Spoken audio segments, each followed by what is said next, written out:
Like a potato, or what is it? It's a big root, which we'll see, but you extract the starch by cleaning the root off and then pounding the root, and that releases the starch, and you rinse that out in cold water, and this thick starch settles to the bottom.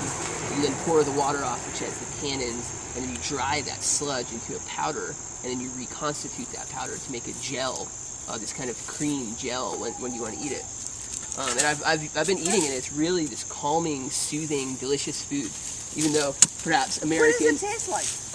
Chicken. It's what's that? Tastes like chicken. It actually has very, very little flavor on its own. It's very soothing though to the stomach. Like I've noticed that I just feel really calm and like I'm digesting well after I eat it. My acupuncturist recommended it for sugar withdrawal. Oh, there you go. Insulin. Lord knows we could all use that. For sugar, like if you're cutting your sugar, or for some reason have to completely not have any sugar. So see what I'm doing first is kind of creating a pit around it. I'm not getting in too close to it. That's a burdock root right there. You can smell that. It smells good to me. It's sweet. This is burdock here too. And the burdock, tell me again what you use that for? I roast the root straight up like kind of like a carrot in the oven and eat it. Here's another burdock. There sure is.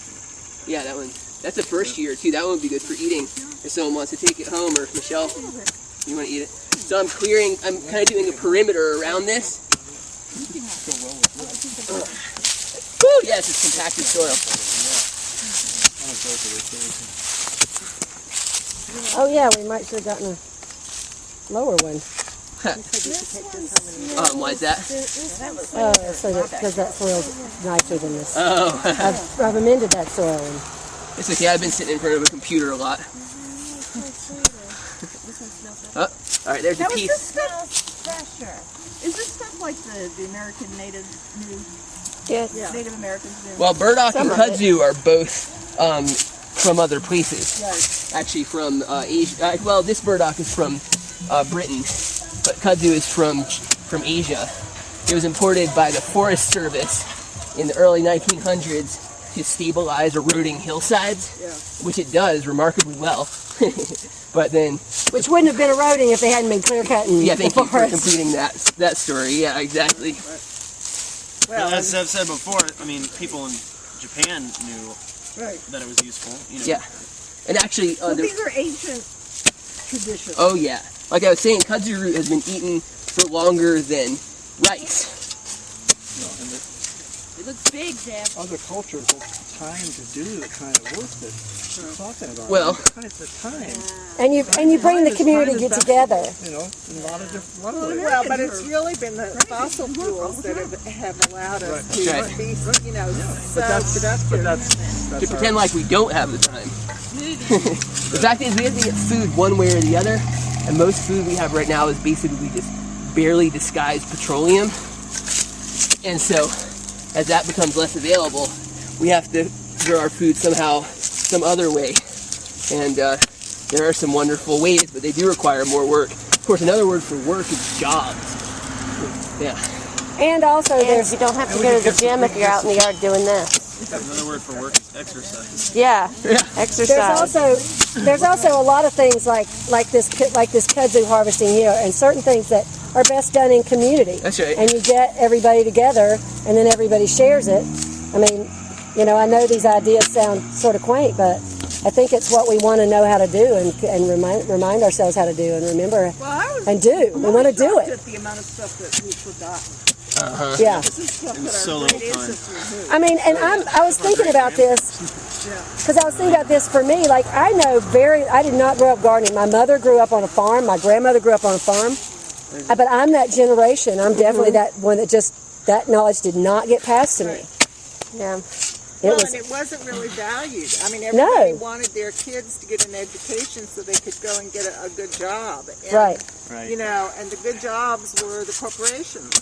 And, you know, it took some time before people could understand that there was a price to that, Okay, I thought it Minnie, was much bigger get out than there. that. This is about the smallest kudzu Come here, Minnie. I've ever dug up. This is probably 1 year old. Smell that. It has really, to me, wonderful smell. Sweet, And now, just a little bit of technique here. I want to make sure everyone recognizes you're not digging at the middle. You're digging out from the edge, creating a circle, and then creating a cone down, a cone-shaped hole, so that you clip it off down low without breaking it up high. And like I said, those are tiny. In 5 years, each of those would be as big as my forearm. Yeah. And there was one down there that I started digging out and found and just like covered it back up. It was as big as my head, and it was only 2 feet down or so. And I just, What's the chance that Minnie, without get back. power equipment Minnie, get back. that you can actually clean this slope? Oh, we're gonna do it? No, but This is not gonna if be you done with leave- power. If you leave a little bit at the bottom, doesn't that then grow up? No, actually, it's this tissue in the top 4 or 5 inches. Oh, Yeah. I thought you had to get the, like some roots, you have to get. Right. No, it's not like Bermuda grass. Or Japanese or Oriental bittersweet, Yeah. which is one where you have to get the whole thing. Move on. Here we got this Almost. horizontal root going out that way. That's starting to You be a got that. nice size one there. Oh wow. Deb, do you know a use for, oh gosh, what's the stuff we're trying to get rid of to get the Oh, sculpture garden? no, and no, we've talked about it. I don't think. Miscanthus? No, Japanese. Rivet? Oh, wait, Japanese knots. No, not weed. Oh. Right. Well, yeah, it's edible. Start with. It is? It is like bamboo shoots. Yeah. Yeah, they're like. Oh, we get a whole crop of it, anybody. Yeah, if anybody wants Get rid any. of it. Over in the sculpture garden. Over in the Would you soak it like a bamboo root or bamboo? on the blue building there. What's that? Right across from the Cotton Hill. Right on the river, right on Riverside Drive. Oh man, I keep getting these tantalizing whiffs of dog poop. I'm sorry. I know, I do too. I'm going to clean that next time. I'm sorry. No, I just keep wondering if I'm in it. I don't care. I just don't know Yeah. if I'm in it or not. All right. So this is in tough soil, but we got it out. Coming from 1923, Yeah. coming south. I've actually baked these in the oven, just like Under the railroad. sweet potatoes. You want to get it with the leaf? It smells like a sweet potato, does it? Or it smells like something else. Something.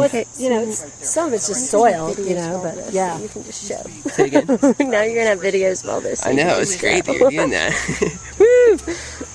I'll present this to Multiple use, All yield. these flags are I think I'll take the other job. country Yeah. roots. yeah, the kudzu roots or That burdock does smell like or sweet poke. potato. Yeah, Does it?